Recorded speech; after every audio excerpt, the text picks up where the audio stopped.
Good morning, everybody. Here we are. What is it, August 13th, 9 a.m., solo cast. Why not? Braxton&yancey is down in Texas. I think that he is breaking wild Mustangs and riding bulls and wearing giant cowboy hats. Is that what it is? I can't remember what you do down in Texas. You eat barbecue and you get fucking hammers. So I think that's what he's doing. I haven't checked in on him. Be cool to call him and just throw him on a little guest spot on the solo cast we got going. You may have noticed, where's the podcast been, B-Train? Where's the podcast been, team? I stopped doing it when 30 people listen to it and you spend hours every week and whatever. I'm very proud of what we've accomplished, though. 52 weeks, 54 episodes or something like that. That's a freaking pile of shit, so I'm sure we'll make more podcasts in the future. I don't know if they'll be regular. I do kind of have a dream of this transitioning into just like my little audio diary, and I can rip some like 30 to 60 minute solo casts every week.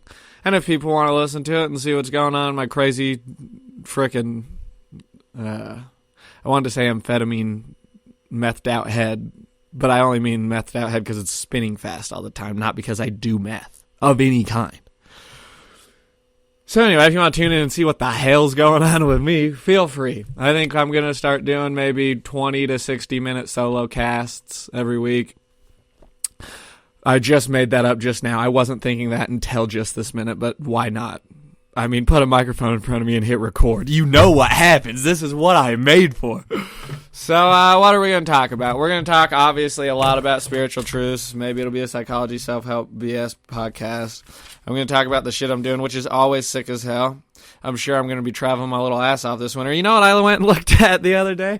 It is so weird to talk into a microphone by yourself. El Salvador, Panama, Costa Rica. I found a little apartment for like $400 a month, and I think it was in El Salvador. But it's downtown. It's like $400 a month. My camper is smaller than this. I can just go live in Central America for, a month for $400. Why not? What else you doing? I have $400. Do you guys have $400? You want to go with me? Do you have $200? We could split it. Listen. If you haven't shut it off by now, congratulations and welcome to the podcast. We'll get them next time. That's what we call it. But I'm just going through my notes here. The thymus thump. I'm trying to think of some corrections I have to make. I've been going around telling people about the nature of spiritual truth and the nonlinear domain calibrating everywhere. Everything below 200 is ego and linear, and everything over 200 is nonlinear and spiritual. That's not true. Also, if this makes no sense, just give me like 12 more seconds and then I'll talk about something different. But I do have to correct this for the universe. 500 and above is where spiritual nonlinear domain begins. Everything below 500 is still a linear domain. It's just that at 200 and below is ego. So we will actually talk about this for a second if you don't mind. Oh, wait a second. It doesn't matter if you mind or not. It's my fucking podcast. So,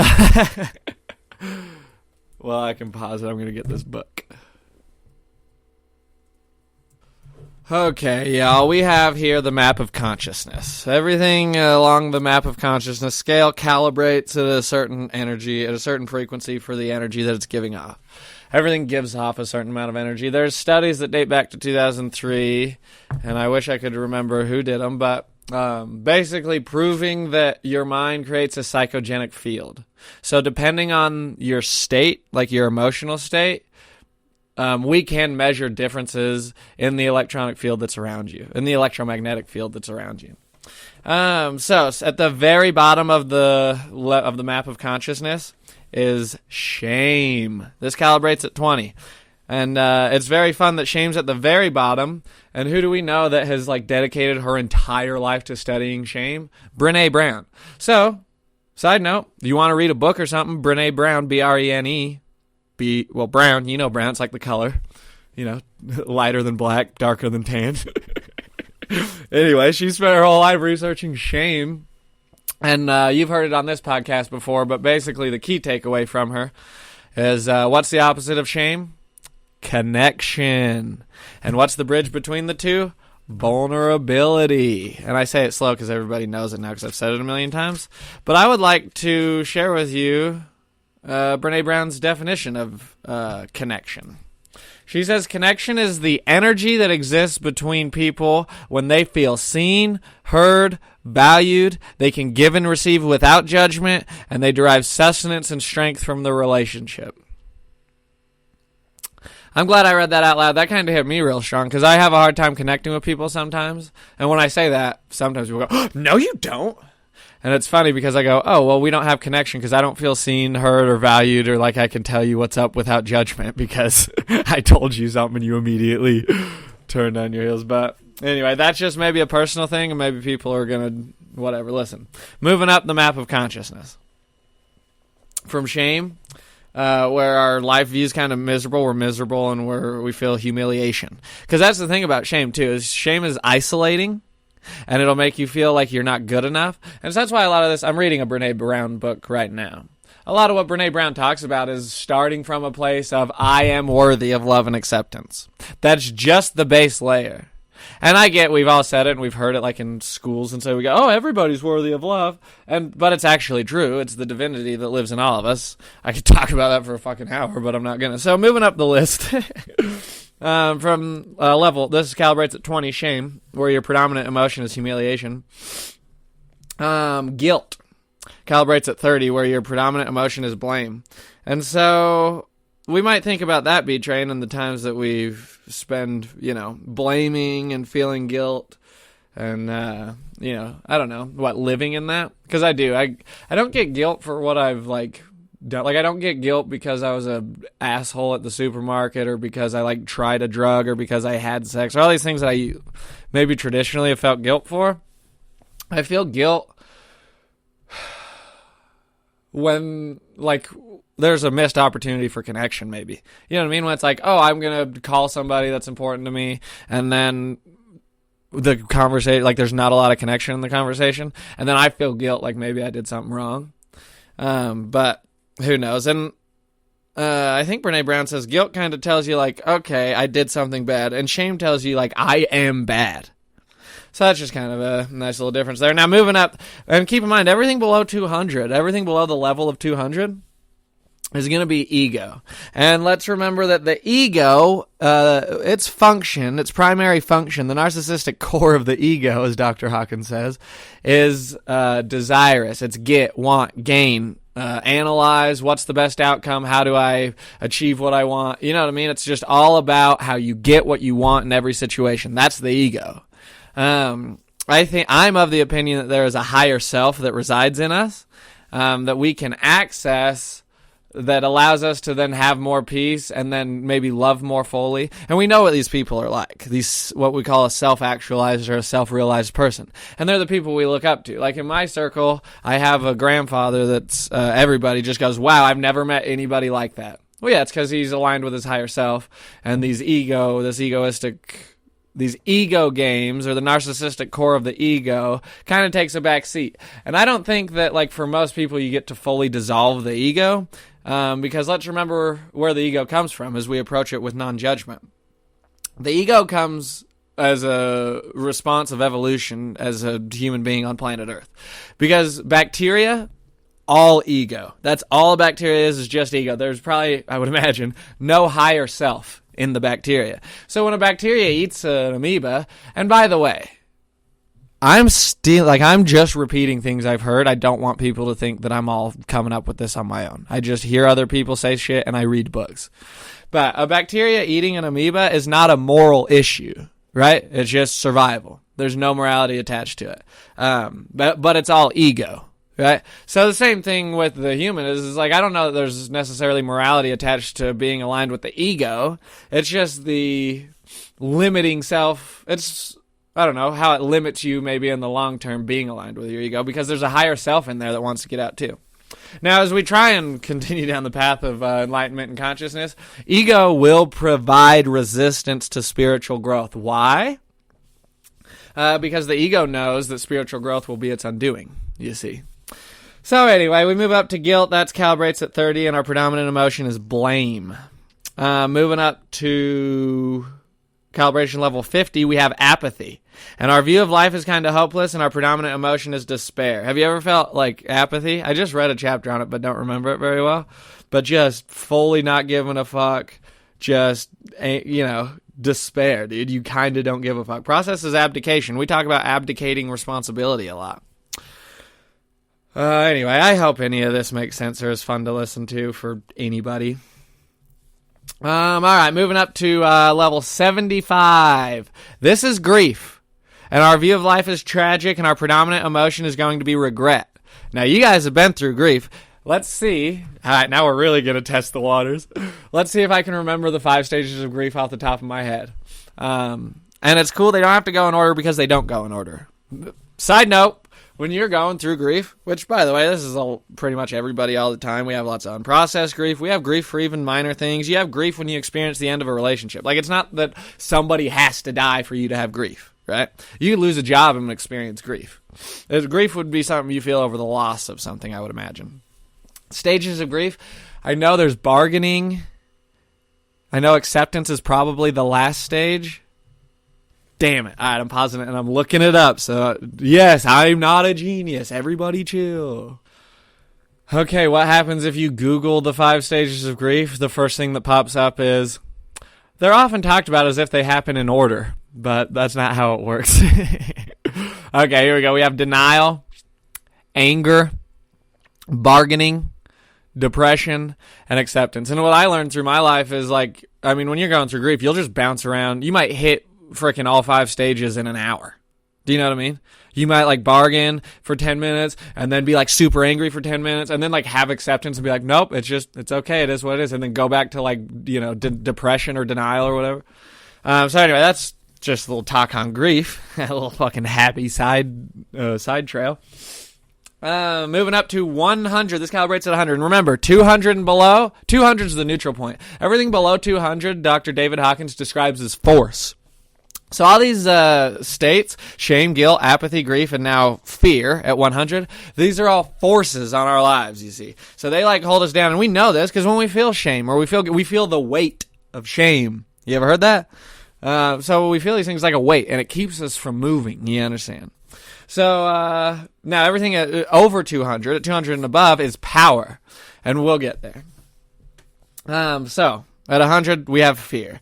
Our predominant emotion is going to be anxiety, and our view of life is going to be frightening. And this is fun because it kind of gives me a lot of, I'm trying to think of the person that I'm holding in mind, this archetype or this symbol, the person that reads the news and is certain that their kids can't go outside because they're going to get snatched, or you know what I mean? You know how if you just read in the news that somebody drowned in the river every day, then you think I can't go in the river or I'll die. Meanwhile, it's still just life. You understand? People aren't getting snatched at unprecedented record rates. You know what I mean?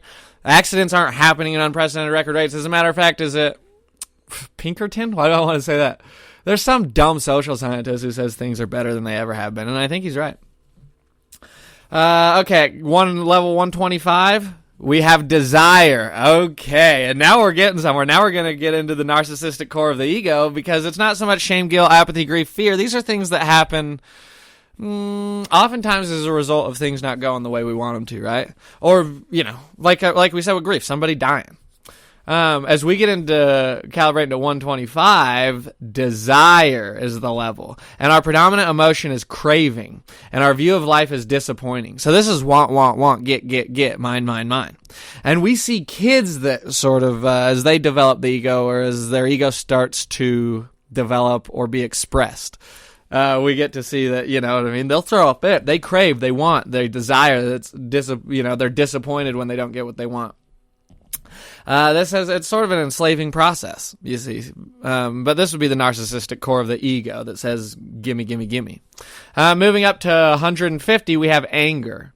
Our predominant emotion is going to be hate, and the process is aggression, and our view on life is going to be antagonistic. And I've spent a lot of goddamn time here at 150, dude. I'm going to be honest with you. And I'll say a good thing about anger that I've read in a couple different books. What we like when we move from shame or guilt to anger, because shame and guilt are so low calibrated that they don't they can't move us. They can't motivate us. What's nice about anger is it like gets our freaking fire burning and then allows us to start making changes. And so while it's, calibrates under 200 and it's not how don't want our predominant state to be angry. When we look at it as part of the process, we find that it's actually more beneficial than a lot of these things that we find below it. So let's keep in mind that anger is going to be more beneficial for you than desire. Isn't that crazy to think about? Moving up, we have at 175. Now we're getting close to the neutral zone. Neutral zone infraction. Here in a minute, we have pride at 175. And pride's a tough one, which honestly I don't even know that much about, but the predominant emotion is going to be scorn, and our life view is going to be demanding.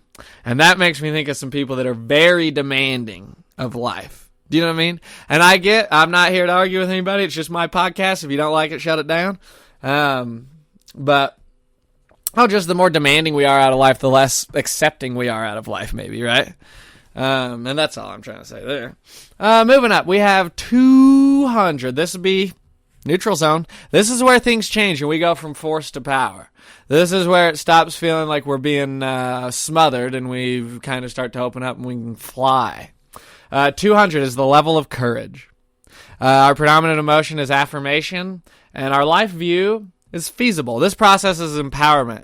And we've all sort of gotten empowerment and found courage. And you remember the times in your life or the moments when it's like that courage has been there and you've aligned yourself with it and you said, I'm going to be courageous. And then at the end of it, you also didn't hate yourself or judge yourself. You're like, I fucking did it. We've had moments like that. So that's what's neat. And just a little sidebar. What the consciousness doctor is always talking about, if we align ourselves with truth and integrity, can't go wrong. And we could talk more about truth and integrity in a while, but just keep that in mind that, and I only say this because for months and months, and especially as I was learning about internal family systems approach to therapy, which is the idea that there's no bad parts inside of us, there's just parts get forced into bad roles, but they're all good parts, right? There's nothing wrong with you inside of you. These parts inside of you that are difficult, because remember, you can say, all right, I'm going to go on a tangent for a minute, but remember you can say that, part of me feels this way, and we don't judge it, you know what I mean? It's in there. I wish I could change it, you know what I mean? I don't want to feel this way. I don't want to be angry. I don't want to be prideful, but it's in there. So this idea about internal family systems approach to therapy is approaching those parts of us with curiosity and compassion, because that allows them to transform, and they'll tell us their story. And it's funny because as I think more about it, it kind of goes to Brene Brown's how she talks about dealing with shame. She says shame can't handle being wrapped up in words. As we share our story with people who have earned the right to hear it, then the shame unravels as we own our story and we share it and we connect with people. And remember, connection is the energy that exists between two people when they feel seen, heard, and valued, can give and receive without judgment. So that's funny. So we're taking Brene Brown's methods and applying them to the internal sub-personalities of our psyche. And let's keep in mind, this doesn't make you schizophrenic. There's very good evidence. And Carl Jung talked a lot about how there's entire sub-personalities inside of our psyche that are fully developed, and they interact with each other as people outside, as people in the world do. You know what I mean? Like the same way that you go to maybe a luncheon or something, or like a fucking networking event. I've never been to one. But what is it where you go meet people? A speed dating thing? And all these people are interacting with each other? That's going on inside of your psyche, inside of your body, or your mind, or wherever it resides. I don't know. Probably your psyche. But these are entirely fully developed sub-personalities. So when we approach them as, hey, you're a part of me, and what's good? And we're curious and compassionate, it will tell us both how it's trying to protect us, what it's trying to protect us from, why it's, being such a little cocksucker. And then it will transform. So oftentimes our self-critic, when we approach that with compassion and curiosity, transforms into our biggest cheerleader, you see. So that's pretty neat. That's just some stuff we learn in internal family systems. So as I was going through all that and trying to figure out what different parts of me are which, and I didn't know how to identify when I would have a thought okay, is that my higher self? Is that my ego? Is that a part of me that's trying to protect me because the things I'm sad about in the past? Is that, and I tried to ask him even, and then I would feel kind of like a lunatic because I would have full conversations in my head Anyway, so my point to this big old thing is that what was very helpful for me to understand was that anything that is prideful, anger, desirous, fearful, grief, apathy, guilt, shame, while we don't judge it and we approach it with curiosity and compassion, we do know that that's not our higher self. That's going to be our ego. So if there's something in us that's like what a lot of the spiritual teachings talk about with attachment, if we're attached to outcomes, if it's like, if I don't get this thing, I'm going to fucking spaz. Okay, that's not the higher self. You know what I mean? When I say we're spiritual beings having a human experience, we're not human beings having a spiritual one. I'm talking about the spirit that is eternal, that lives inside of me, my higher self. And that dude does not have to, get another paycheck or win the game or conquer, find a woman to lie with, to bed. You know what I mean? This attachment to outcomes, this attachment, this desire, this want, this, that's all going to be an ego game. That's going to, originate from the narcissistic core of the ego, perhaps? And I just want to be honest, dude. A lot of this stuff, like, I do know, and I have a kind of a good understanding of it. A lot of it's just really fun to say. And I'm telling you, if you say the words narcissistic core of the ego, you feel like a fucking genius. And I'm going to just point that out so that I can be honest. I'm not pretending like I'm some sort of spiritual guru that knows everything. I just like talking about this shit. Okay, we're going to take a short break. And then we're going to move up from courage through the rest of the map of consciousness. Okay, we're back. Sorry, I had to freaking be emotional for a minute. I don't know why, but we'll return to it.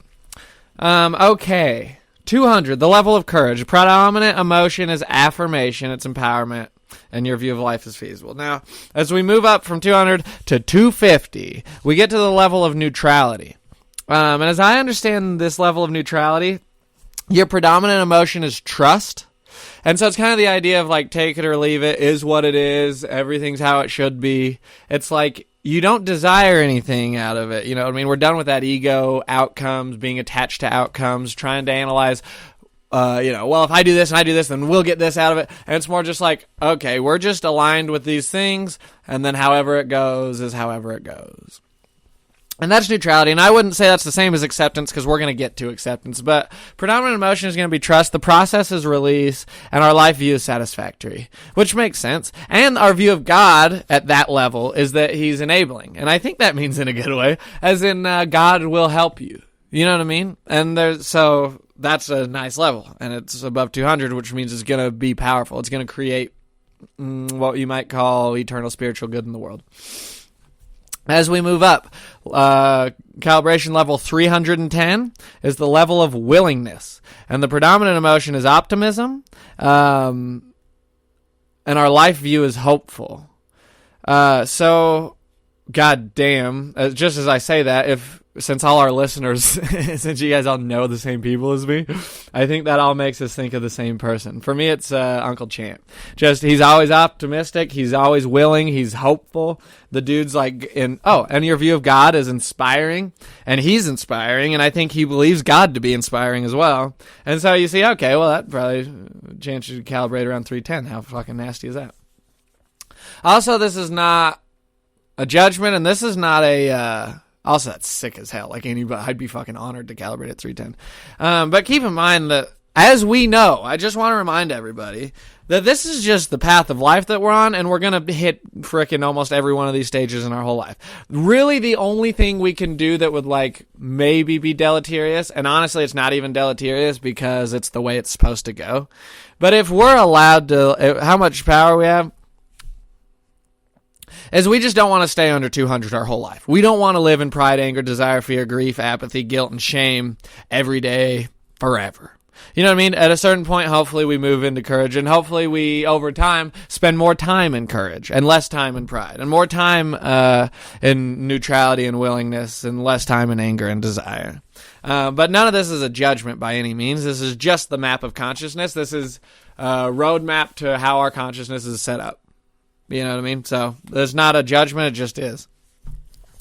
Okay, so 310 was willingness. How fun. 350 is acceptance. And this is fun because acceptance is a primary, focal point of like every good method of therapy I've ever heard of, any self-work we do, just everything always. It seems like almost every problem stems from a refusal or a lack of acceptance. And we can see how we'd have a lack of acceptance with that narcissistic core of the ego we were talking about earlier, because the ego can't accept an outcome that it doesn't desire, you see. The ego says, I'm going to get what I better go like this, want, need, get, grab, take, manipulate, etc. And there's no room for acceptance, except for accepting when we get exactly what we want, which is, just going to be a battle forever and is probably not likely to happen all the time. So let me hit another sidebar on you, another talking point I have, which is, so you see this a lot, and you go, and I could talk about the spiritual principles of truth for a moment, but I don't want to get sidetracked. I just want to say this. You know how sometimes it's, how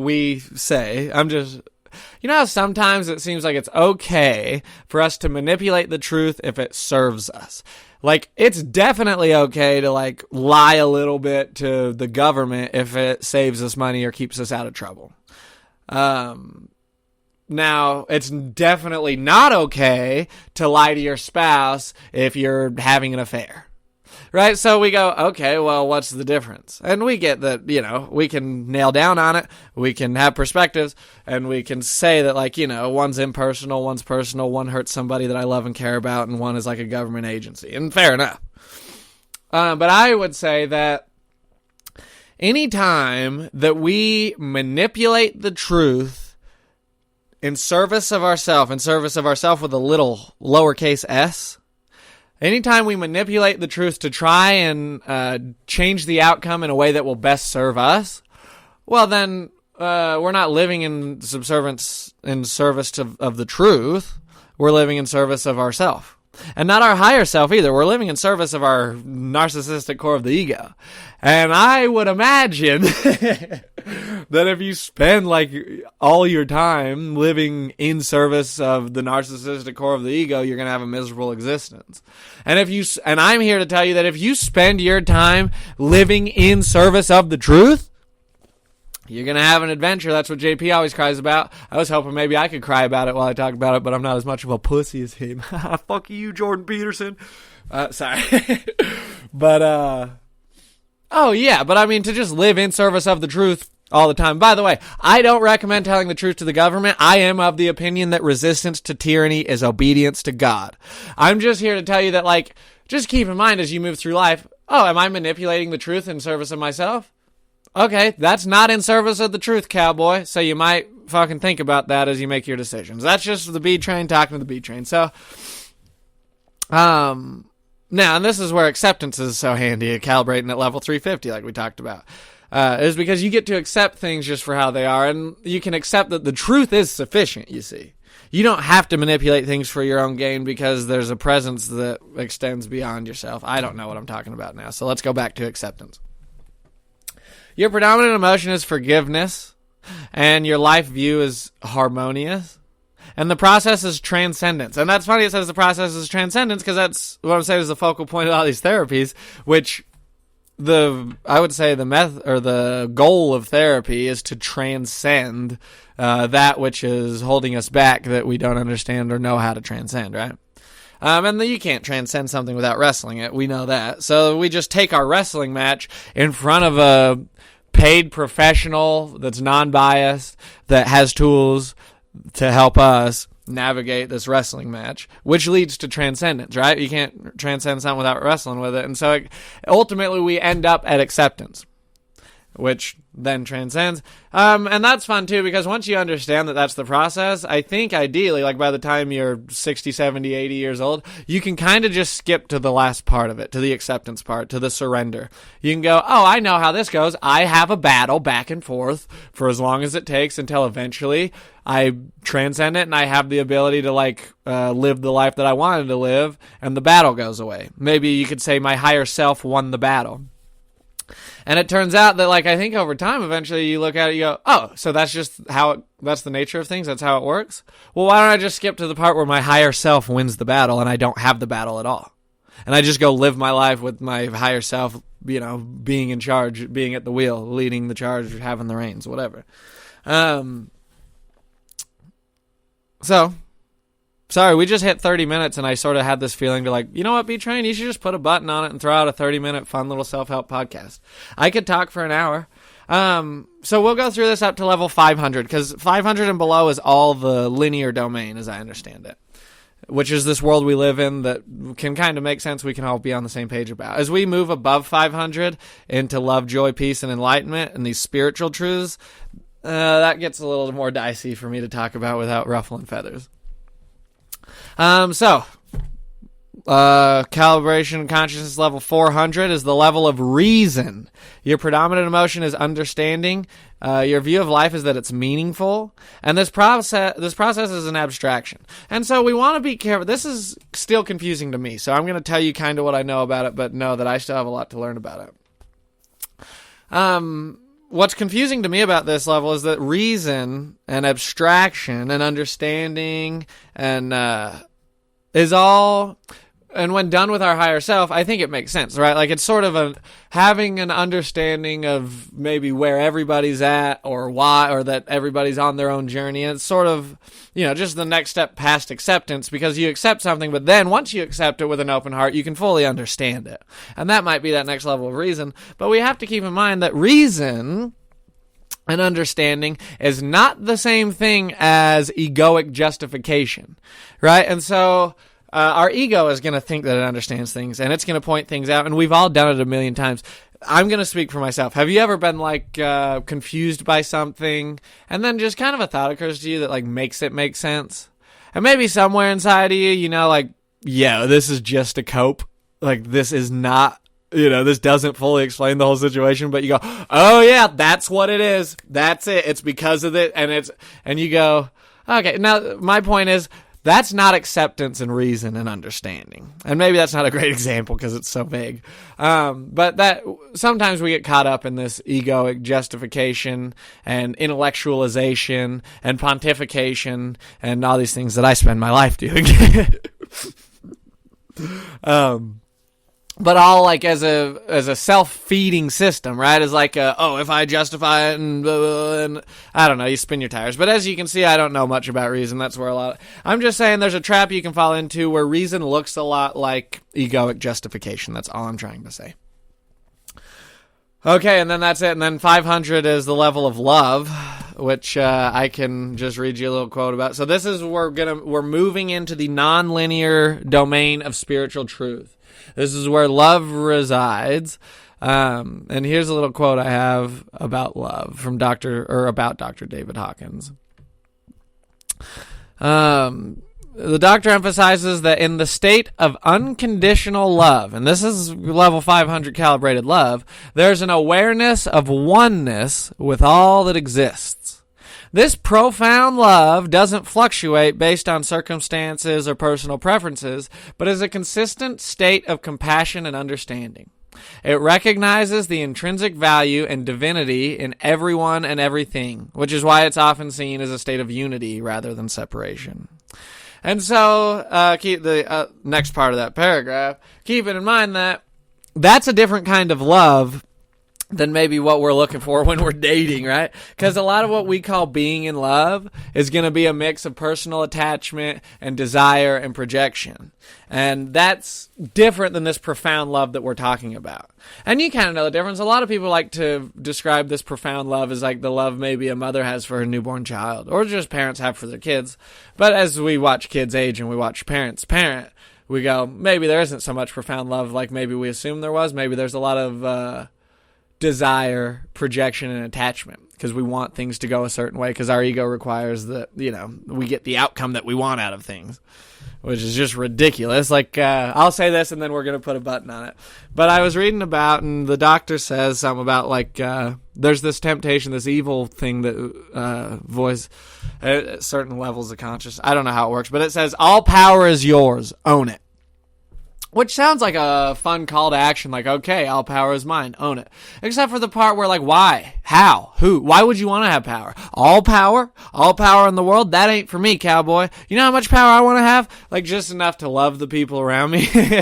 Not enough to fucking burn down the entire universe.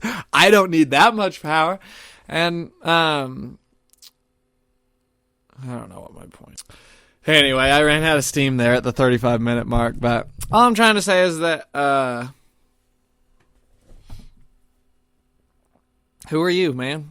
And this is at the B train. This isn't at the listener. But, like, who am I to think that, you know, I know what the best outcome for this situation is.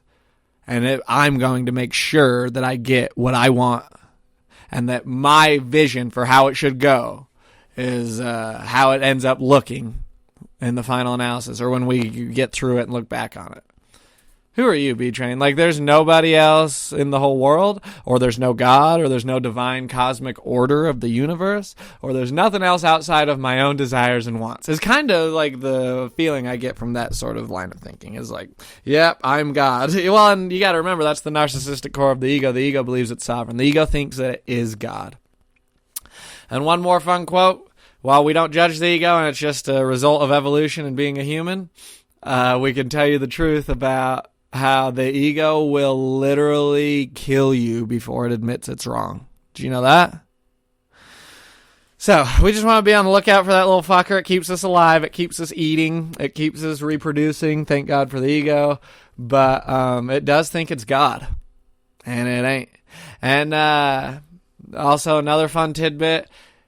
The ego is what traditionally religion is classified as the devil. So that's pretty fun. So anytime you hear people talk about Satan or the devil or whatever, they're just talking about the ego part of the psyche. Not a problem. And we don't judge it, right? So if people are going to, and this I'm projecting now because I argued about this already this morning. But if people are going to tell you that the ego, or that anything in you satanic, or you are having satanic thoughts, or the devil put that there, or whatever, fuck them, bruh. Call me. They're wrong. That's the ego. It's in you for a reason. You know what I mean? It was there since the beginning. We're going to approach it with curiosity and compassion. The reason, this is fun, and this is a wild-ass fucking guess, but I would say the reason that traditionally, historically, religion has turned the ego into the devil is because then it doesn't allow you to approach it with compassion or curiosity. And I remember thinking about this as a young boy. You talk about how when we're young, our consciousness speaks spiritual truths and asks the right question about truth because consciousness recognizes truth and lives outside of time. When I was a young boy, I remember going, well, what a weird thing. Like, shouldn't you pray for the devil? You're supposed to pray for your enemies. But you're not supposed to pray for the devil, right? Devil's just the evil guy forever. So this is all really weird. Like, love your enemies, except for, you know, Jesus' enemy, except for his. Like, you know what I mean? It all seems like a weird, strange, on its head type of thing. And you go, well, that's just because they lied to us and told us that, you know, the ego is the devil. It's not. The ego provides resistance to spiritual growth because it knows that spiritual growth will be its undoing. That doesn't make it the devil. That just makes it another fucking idiot that thinks it's God. But isn't that what all of us are? So, keep shining. And I hope that this is fun or informative or helpful or even listenable for some people. And if it's not, you know, if it doesn't jive with our traditional audience, if you're out there driving, you know, slamming gears, shifting gears and frickin' doing, you know, frickin' man shit or whatever, and you go, what the fuck?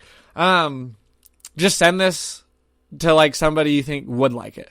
I think all I said was asshole once and cocksucker once, which isn't that bad. And there's probably a lot of spiritual truth in here. So anyway, this is my offering to the universe today. I love you guys. Thanks for being around for this whole journey. If you need anything, holler at me.